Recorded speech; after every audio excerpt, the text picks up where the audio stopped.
Let's talk for a moment about motivations. Literally, what moves us, what makes us do the things that we do, what makes us think the thoughts that we think, feel the feelings that we feel, what causes us to have a certain approach to solving problems, what drives our leadership, what are we really looking for in life. These are our motivations. Back in the 1950s, Abraham Maslow wrote his famous scale of needs. It was a breakthrough in motivation theory. Most people involved in leadership know about Maslow's scale of needs. It begins with survival, then it becomes belonging, and ends with peak experiences like self-fulfillment. A lot of work has been done on motivation since Maslow's time. In my own work, I draw on the motivational work of Ian Marshall, which was evolved during 45 years of psychiatric and psychotherapeutic practice. The reason I like Marshall's scale of motivations is that he has mirroring negative motivations matched with equivalent positive motivations. So his scale allows you to see that when you're behaving from motivations that might be destructive, as opposed to when you're behaving from motivations that are constructive. On Marshall's scale of motivations, there are 8 negative motivations, 8 destructive motivations, 8 destructive reasons for behaving as I do, and 8 positive motivations, 8 things that cause me to have a positive, constructive outcome of my own behavior and decision making. Marshall's motivations, which I'll just go through first, and then I'll talk how we can work with his scale. The negative motivations, -1, is self-assertion, thrusting myself forward, ego-bound, arrogance. The next negative motivation is anger, behaving against the situation because I'm angry with it. -3 is craving or greed. -4 is the motivation of fear. -5, anguish or despair. -6, apathy, being so overwhelmed by things that I almost have no motivation. -7 is guilt or shame, and -8 is just complete personal deterioration. On the positive side, Marshall has at +1 the motivation of exploration, being like a child, going out asking why, exploring the world. +2 is cooperation or gregariousness, wanting to be a member of the group and cooperate with other people. +3 is self-mastery, being in control of my own life, in control of my own destiny, able to be master of myself. +4 is mastery of the situation, being able to be in charge of what I am responsible for, being able to exercise responsibility.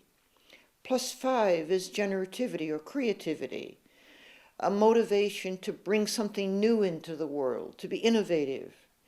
+6 is higher service, a wish to serve others, to serve the world, to, if you like, serve whatever is God to me, what is most sacred to me. +7 is being so at one with the world that I'm part of a world soul. I have a sense of the being of being. And +8, enlightenment. Serenity, being absolutely at peace with my life. Now, psychologists say that most people, 96% of people, operate from Marshall's first 4 negative motivations.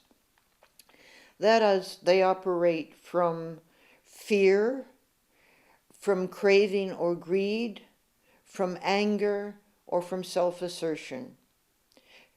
Fear, craving, greed, anger, and self-assertion. 96% of us are trapped in those negative motivations. Now, the first step toward getting out of those negative motivations is to be aware that we're coming from them. This SQ principle of self-awareness becomes important here. If I just ask you casually, what motivates you, and I show you the scale of motivations, you're likely to say, oh, cooperation, oh, being master of myself, oh, being creative. But is that true? Or are you just under the illusion that you're being motivated by that, when in fact you're really being driven by fear, greed, anger, or self-assertion? The important thing that Marshall pointed out with his scale of motivations is that when we're acting from negative motivations like fear, greed, or anger, we do not ever produce a positive result. When I respond from fear, I only arouse fear in the other. When I respond with anger, I cause anger in the other. When I become self-assertive, bullish, arrogant, I put other people's backs up and make them defensive, and they want to fight back. I just cause the situation to be bogged down in negativity. The only way to have positive results of my decisions, of my actions, is when I act from positive motivations. Now, the nice thing about Marshall's scale is the mirroring of the positive and negative motivations.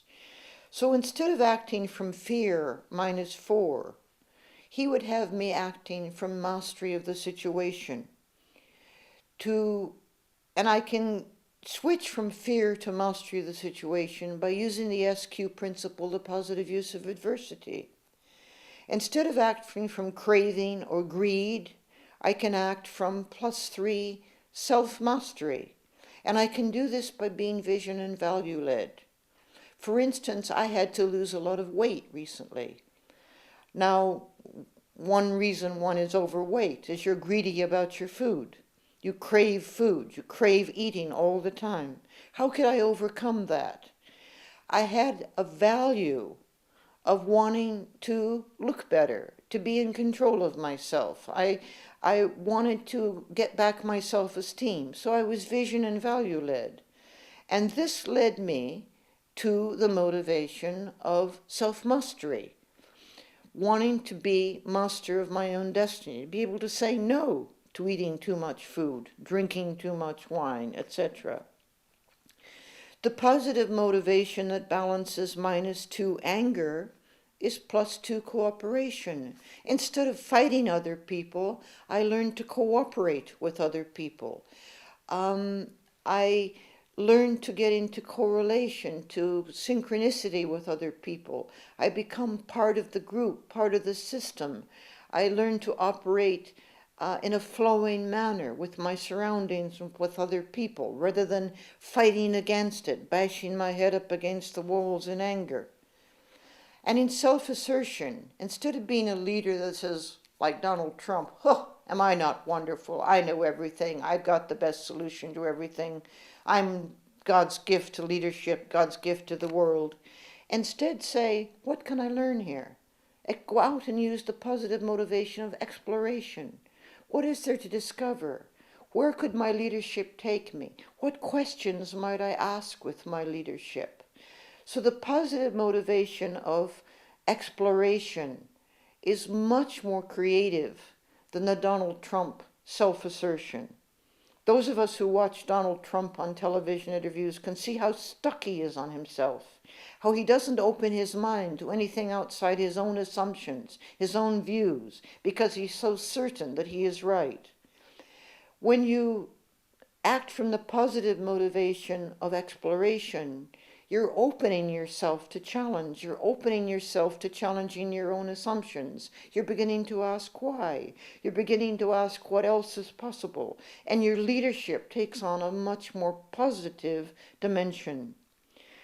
So the shift in our motivations work is to get from the 4 most prominent negative motivations of fear, greed, anger, and self-assertion to the 4 most positive motivations of exploration, cooperation, self-mastery, and situational mastery.